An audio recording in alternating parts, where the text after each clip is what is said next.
So now that we're able to see people, friends, family, all of that, some of us are doing brunch.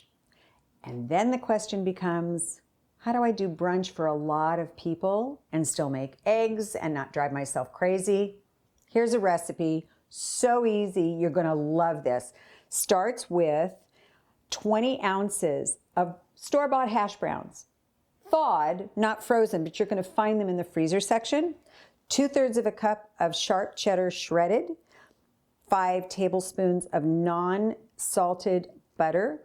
I added bacon because it's me. And a muffin tin, a regular muffin tin. I like this OXO non-stick. I have pre-buttered it because you want to make sure that you're going to be able to pull those out easily when it's all done cooking. And all we're going to do with my trusty old spoon that you can see, I love this spoon, is mix it all together and place it in these cups. It's very simple. So my 20 ounces of potatoes, I'm going to add some bacon because it just doesn't matter how much. 5 tablespoons of that unsalted butter, because everything's better with butter, kind of. And then the cheese. And then you're going to see something that you may not always see. I use my hands because in the kitchen for mixing, your hands are kind of the best tool you've got. And you can really feel if it's all incorporated, and that's all you're doing is just mixing this around and making sure that you've got cheese and bacon all between all those potato bits. It's not rocket science. It's just simple and easy. And then once it's all mixed together, you could see it's just in there, and you can't really see the butter, but trust me, you saw me pour it in. It's all in there. And now I'm going to use that spoon that you all thought I was going to use for mixing. And I'm going to start filling these cups. Pre-buttered, don't forget. I'm going to start filling these cups. And again, it's not a specific amount. You just want to make sure that you've got enough for all 12. And I'm just going to fill a couple of these.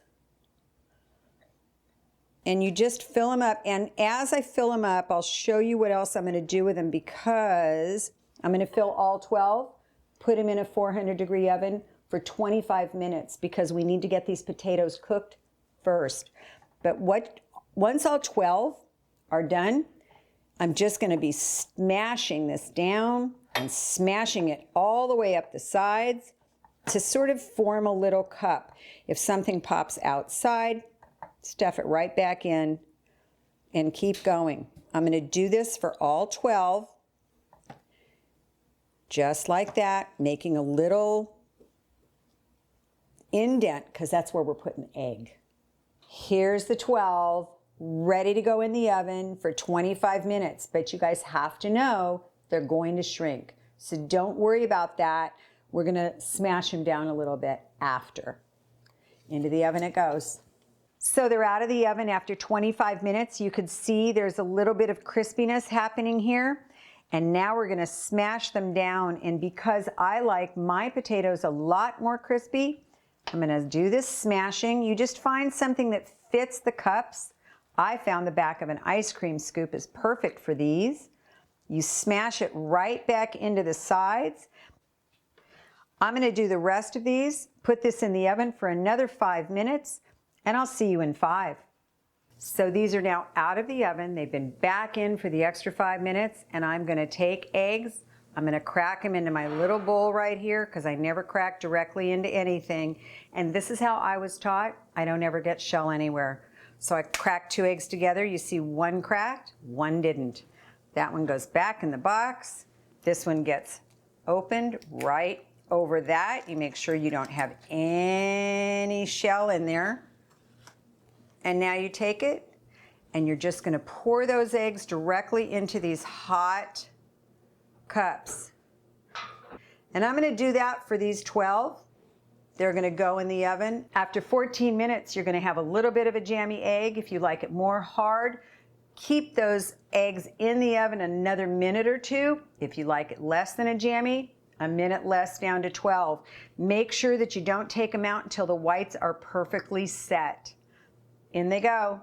So it's been 25 minutes. We took them out. I squished them down like you saw. Back in for another 5. Back out. And then we put the eggs in. We've been waiting about 14 minutes. And here they come.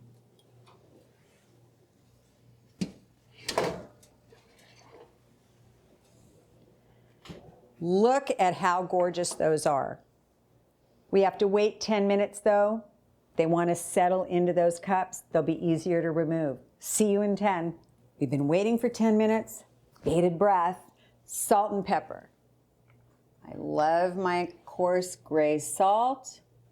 Always into your hand so you've got better control. Salt. And from high so it doesn't all clump together. And the last little bits because, you know. Pepper. And now I'm going to take them out, put them on my plate, and use a little bit of chopped chive just to make them pretty. Offset spatula. Once all the way around. Look at it twirls. I'm so excited. Hot, hot, hot. 1. Beautiful. I cannot wait. 1 more because 1 is never enough. 2. And now we just add some chives for a little bit of color and taste because I like onion. And now you got brunch.